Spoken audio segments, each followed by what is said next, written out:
Josh, Here. Kate here, Joel, Here. David, Here. and I'm assuming Bailey will be here later.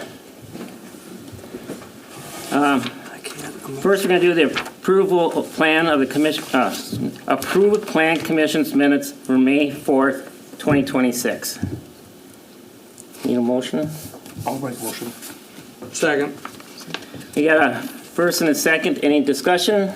All in favor, say aye. Aye. Then we'll go into public hearing on the proposed City of Prescott's comprehensive plan for 2026 through 2046. You want me to open it up?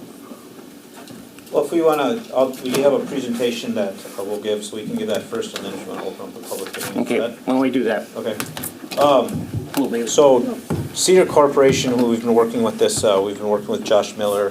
He recently actually accepted a new job with the Wisconsin Economic Development Corporation. So we have Ken Jaworski, who's the head of planning with Cedar Corporation, via Teams with us. So I'm going to turn it over to Ken. Ken, can you hear me? Yes, I can. All right. I will. I'll tell me when you want to go to the next slide, and then I'll control the slideshow. All right. Okay, well, thank you very much. I'm glad to be part of this. I did some perusing on the comprehensive plan this afternoon, and it's a pretty nice looking document that Job put together for you here. So what I wanted to do is just take a real 5-10 minute overview of the process. I don't know how many people there are in the public or not, but anyway, I just like to do this little synopsis of the process and why you need it and what it's going to be used for. So personally, myself, I hate to admit it, but I've got 40 years of planning experience behind me. I guess that's what leads to being a director. But anyway, it's been a fun ride, and I've been part of this process since the old smart growth law got initiated back in the year 2000 and in the budget bill. So with that, on to the next slide. Let's go through the agenda here. Basically, what we're going to do, just talk a little bit about the requirements, and then I'll talk briefly about the process that was used here, and then, of course, we'll open it up for public comment. Next slide, please. So to update the plan, obviously, your motivation was to meet the requirements of 66.1001. That's the comprehensive planning law, often referred to as a smart growth law. And as you know, it requires communities to update their plans at minimum every 10 years, and it requires public participation. And the 10-year requirements become important as communities get confronted with some of these hot issues like renewable energy and data centers and all that stuff. Anytime you're going to be getting into a position of statement in terms of whether you're for something, against something, or want to control something, if it's going to go to the court, one of the first things that they're going to ask is whether the community has done their due diligence and are compliant with the statute. So it's a good thing here that you're keeping up to the statutes and updating your plan within the required windows. Next slide, please. So we know the plan. I know the Plan Commission. You work with Josh element by element here, and there are 9 elements within a comprehensive plan, and you're very familiar with all these: issue opportunities, transportation, utilities, community facilities, ag, natural, cultural resources, economic development, intergovernmental cooperation, land use, and implementation. And each of these elements have goals, and they have objectives, and they have policies, and they have identified programs, and those are all the requirement of the statute. It doesn't say how many you have to have of each of these, but it says that you should have these, and your document does. So we've covered the base here with your process. Next slide. Also, why do you update it? Well, you want to make sure that you update the older provisions of it. A lot of that is new demographic information that comes out and some trends that you see out of that. You make plan adjustments based on past experience. That's some future trends that are coming at you. How do we do that? Well, you did it by sitting down with the Plan Commission and going through the elements chapter by chapter and discussing those goals, objectives, policies, recommendations, and programs. You did a city survey, which was good to see. And of course, tonight we have a public hearing where we're going to gather some comment as well, if there's any. And then we revise the existing comprehensive plan text and maps. And then the plan gets adopted by ordinance, which we'll talk about a little bit later. Next slide. So as Matt mentioned, the city hired Cedar Corporation to assist in the update process. Thank you very much. Held periodic meetings over the last year, plus with the City Plan Commission to review those texts and maps. You did a citywide survey. You have put together a draft plan document, which was posted on the website for public review for tonight's public hearing, which we're holding, and then formal adoption scheduled for June 8th at City Council. Next slide. Just some things that I thought were kind of interesting out of your city survey, just something to note. The emphasis on enhancing the existing infrastructure, fixing roads, expanding sidewalks, improving pedestrian safe ways, more recreational opportunities, trails, courts, community center, affordable senior housing, assisted living for that diversity of income limits that are out there. That's just not a city issue. That's all across the state and all across the nation. People want more variety in their commercial types of sources, everything from fast food to pharmacies and amenities like that.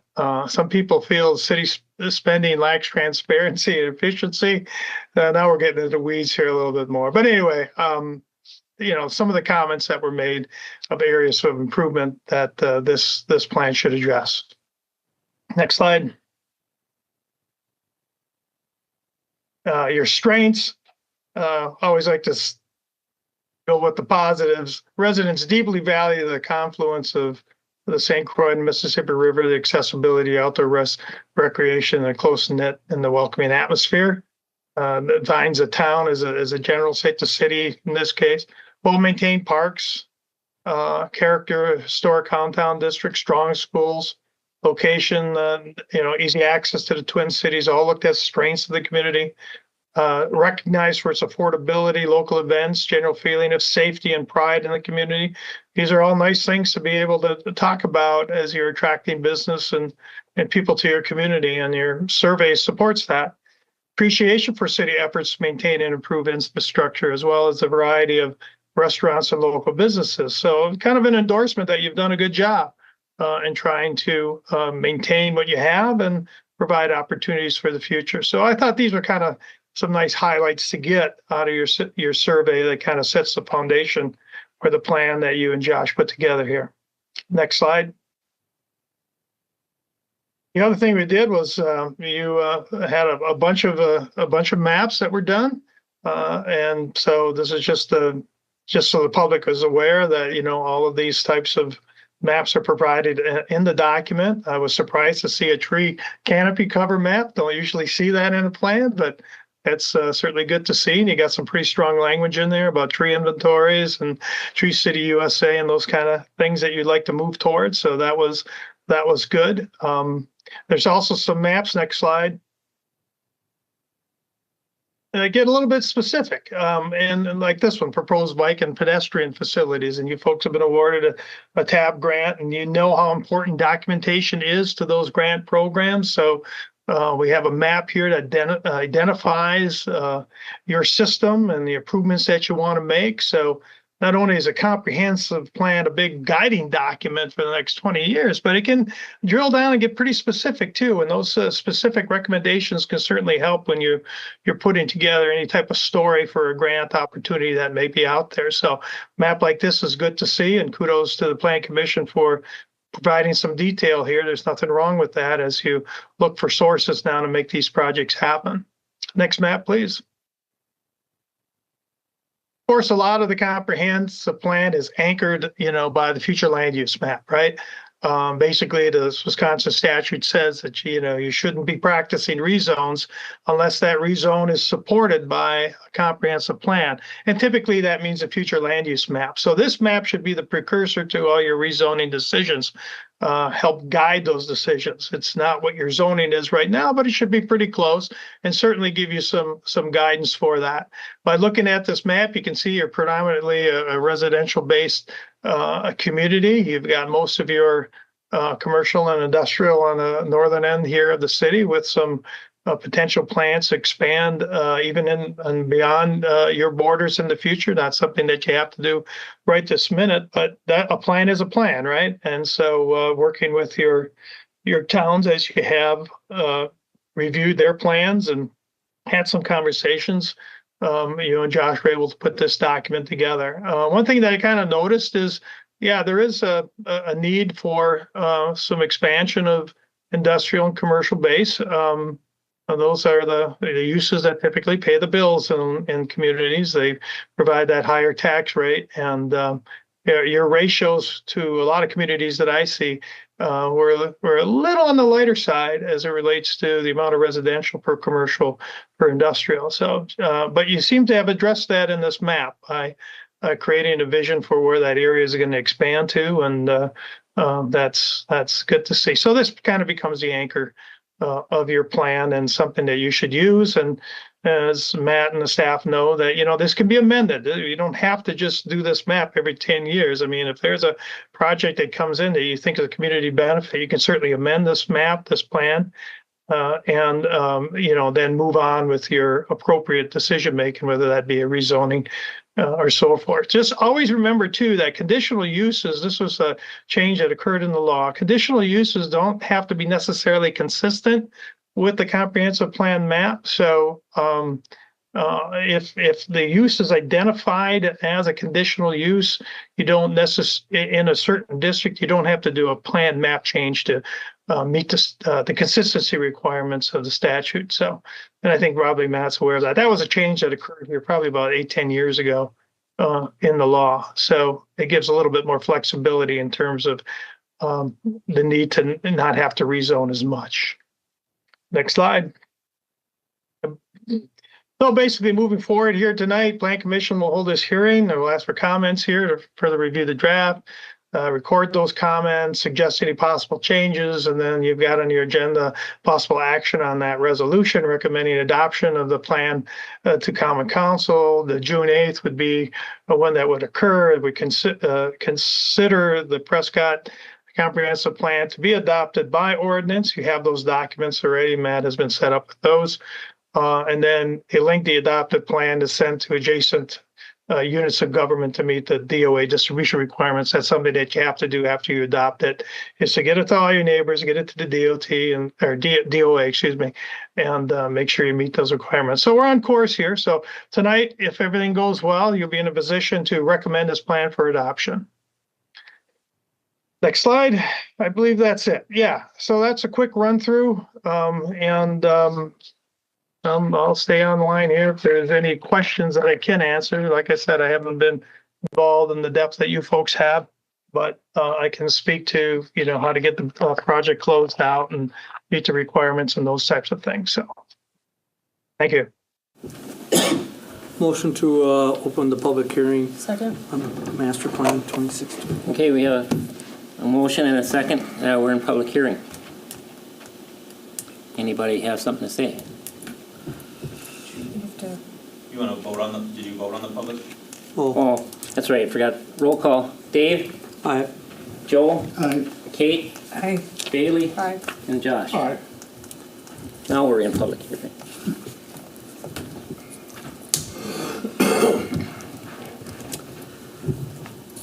Well, not hearing I have a any. motion to close the public hearing on the city's comprehensive plan 26 to 2024. Second. We got a first and a second. Josh? Aye. Bailey? Aye. Kate? Aye. Joel? Aye. And David? Aye. We're now out of public hearing. I'll make a motion to approve resolution 0226, a resolution of the planning commission recommending adoption of the city of Prescott comprehensive plan 2026 to 2046 update. Second. We got a first and a second. Any discussion at all? Stand there, roll. All in favor? All in favor, say aye. Aye. Anybody opposed? It passes. Okay. We got a review and discussion of conditional use by zoning districts. Matt, or no, Luke. Luke's up to bat. Mayor, thank you, Plan Commission. So at the last Plan Commission, we talked about how we would review the conditional uses throughout Prescott. This is because under Wisconsin state law, there is a listed conditional use is generally considered appropriate within that zoning district. And so when a conditional use permit comes in, the conditional use review should focus on whether the proposal meets the ordinance standards and if the plan commission wants to enact any conditions that may be appropriate for that specific permit. So the purpose of this review is to identify any conditional uses that may need to be removed, clarified, or further reviewed. So I put together this review matrix, which you guys should all have. Basically on this one, I highlighted 4 specific conditional uses that I believe could either receive some updating or just at least some discussion on it. So with that, I highlighted the accessory dwelling units, public facilities and uses, including airports, airships, and landing fields, railroads and railroad facilities, and large-scale solar farms in accordance with Article IX. Why are you recommending those? I'm just kind of prompting if He's bringing these them to ones our are, attention. yeah, these ones are listed as conditional I just didn't know if there was uses. any, like, context that went into it of why we chose those 4 potentially, if there's. Yeah, Like, the airport, yeah, I don't know where we're gonna put an airport. Yeah, it was kind of just, they seemed out of But the large solar place. farm is the one that's gaining my attention, so I'd like to understand that one a little bit. Yeah, I highlighted them just because they may have seemed out of place with that specific zoning district. So that's mainly why, or also And with the accessory dwelling units, just because they're already highlighted in all the other residential districts. Just seeing if the plan commission want to discuss maybe adding it to the R5 one or not. Yeah, so the solar farm one is under I2, or I'm sorry, I1, I2, I3, C1, C2. So could they install it if we get rid of it as a conditional use? That's what I want to know. Nope. Yeah, I want to double check that. It's not, it's not, if it's not Like, a, if it's not a conditional use. it's not a permitted use and not a conditional use, Yeah. then it's not Not allowed in permitted. that Okay. district, right? Yep. Yeah. They would Yeah. never put them there anyway. Sears property. So I put together these maps of just kind of showing each of these highlighted items. So this is just showing each of these highlighted items within the map. So these are accessory dwelling units. The green shows where they're allowed in the city. The red shows residential districts where they're not allowed.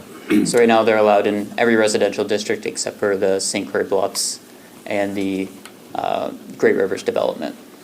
So an R5 is a zoning that probably is supposedly a more of a exclusive district or a bigger lots and that type of thing, correct?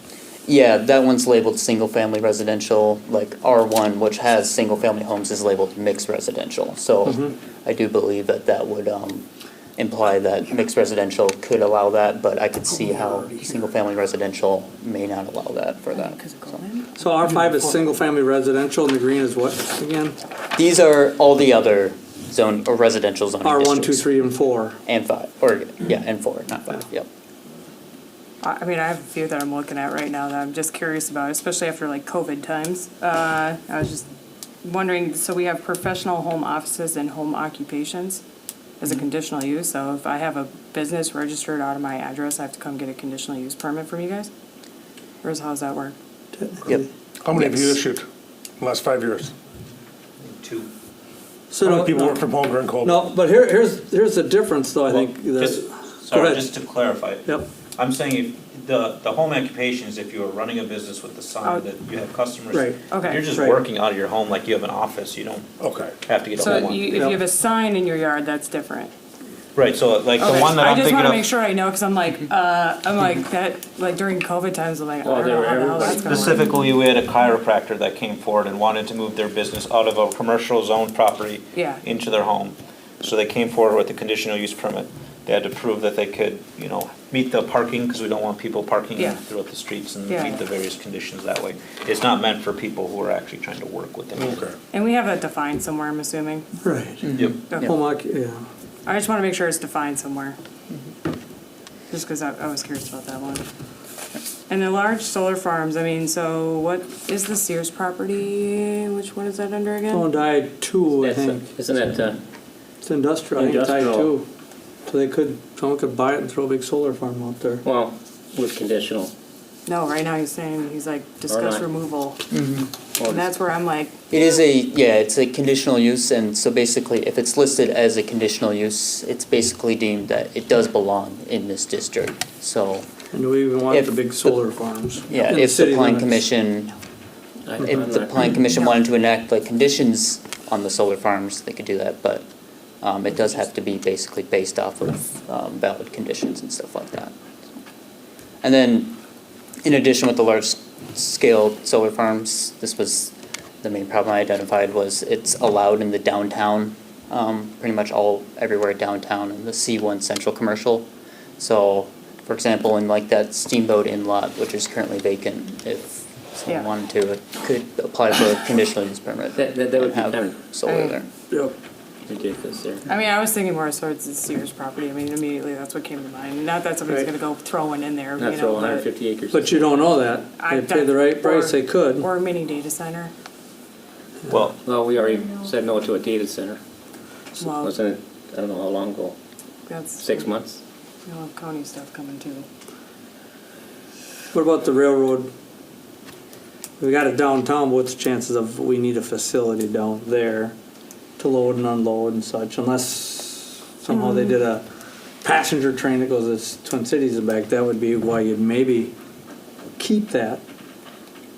But other than that, I don't see them ever bringing the train tracks up through town in any way, shape, size, or form, so I think there you could leave that out, you can always address it. Ken's not still online, is he? No, probably not. Address it at a later date. If they came in and it made sense and they had a good plan, you could always do a rezone, saying, okay, that big a facility makes sense, but we don't want it anywhere. So I think, in my opinion, I'd remove that as one of the I agree. conditional uses, as well as a solar farm. I still wonder the accessory dwelling, you say R5s do not allow a shed or any accessory dwelling? They allow like a shed, but like an accessory dwelling unit, no, they're not. allowed. Like a mother-in-law's suite, Yeah. it doesn't allow that. No, it does not. Is there a size shed, you know, height and whatnot that's allowed? There, I mean, Or every is it shed just in a normal- Prescott is regulated by like our accessory structures ordinance, which basically Okay, is so it's regulated by doable. like the amount of impervious surface that a yeah. yard has and stuff like that, Setbacks so. and all Yep. that, yeah. The only reason, I was thinking they wouldn't want a 45-foot high shed next to Mhm. a $500,000 house. I think, do we have an ordinance that says it can't? Yeah, they can't go higher than that. Accessory cannot be taller than the primary structure. We have an ordinance that says that. Okay. So that would kind of restrict, they go as high, but they couldn't go higher. So this will allow us to do like the mother-in-law unit, basically, like the, R5 wouldn't, so like all by me, they wouldn't allow it right now, is from what I just seen here. Trying to think. No, I guess one question. guess- So both up there and out here, do they have covenants? Because covenants would, even though we could say we'd allow them if the subdivision had a covenant, Yeah. that would overrule our ordinance, correct? We don't enforce it, but yeah. Yeah, if there was association, that would be that's up what I to the meant, associations, thank you. Okay, so that, you know, if they want to do that, that's their problem. If we're gonna allow it, I guess we allow it, you know, what's the difference between R1, 2, 3, 4, or 5, is my opinion.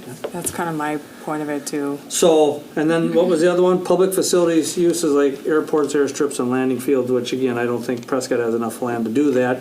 So I guess if you're looking for a direction here, unless there's more discussion, my direction would be that, yes, let's remove the public facilities, airport, airstrips, landings as a conditional use, remove railroads, railroad-related facilities as a conditional use, and remove large-scale solar farms as a conditional use in those zones that they're in. And I guess I wouldn't have a problem, I guess, if we added R5 as a zoning district that will allow accessory dwellings. That's would be my recommendation. I don't know if anybody else has that, but that'd be my thought. You don't need a motion, I'm aligned to that or as just well. direction? Yeah, if you could give a motion for that direction, and then our next meeting, will bring back revised.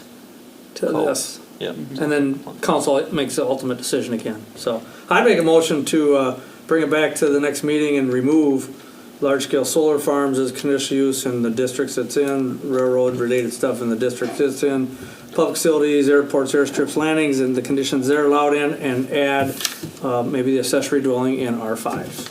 I would second that. We have a motion and a second. Any other discussion? All in favor, say aye. Aye. Opposed? It passes.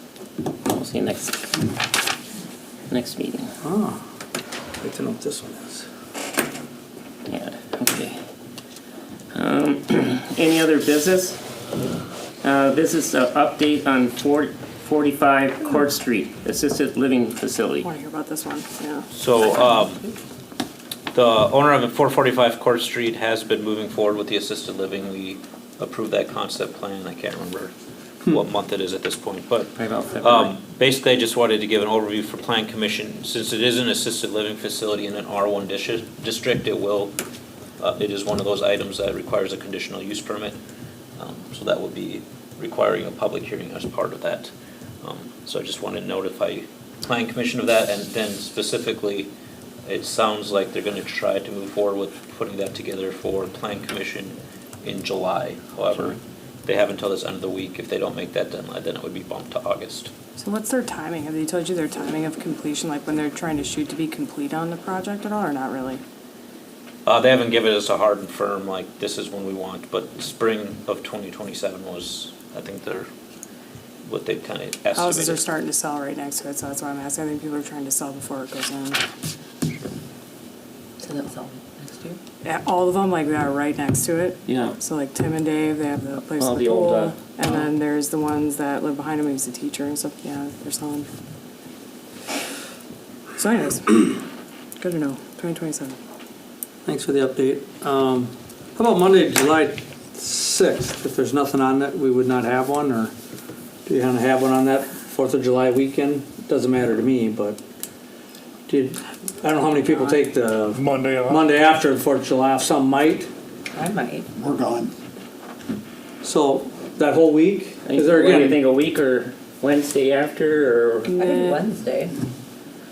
or just forget it altogether? Let's just let staff at this point, you and staff can decide if nothing's really on it. Maybe you just say, Piss on it. let us Yeah. know and just say it's nothing's urgent. It could wait till August. That's just my thought. If there is something, do you want us to push it, or do you want us to try to keep it on that? Well, you know what's urgent, what's not. I guess I'd leave Well, I mean, that up to you and Mike. I'm just asking them if you guys, if there's something urgent, can we do on Wednesday? Would that be the 8th? 8th. That'd be better? Yeah. Okay, I think 8th would 8th work. if we need to. China. And Right, Joel?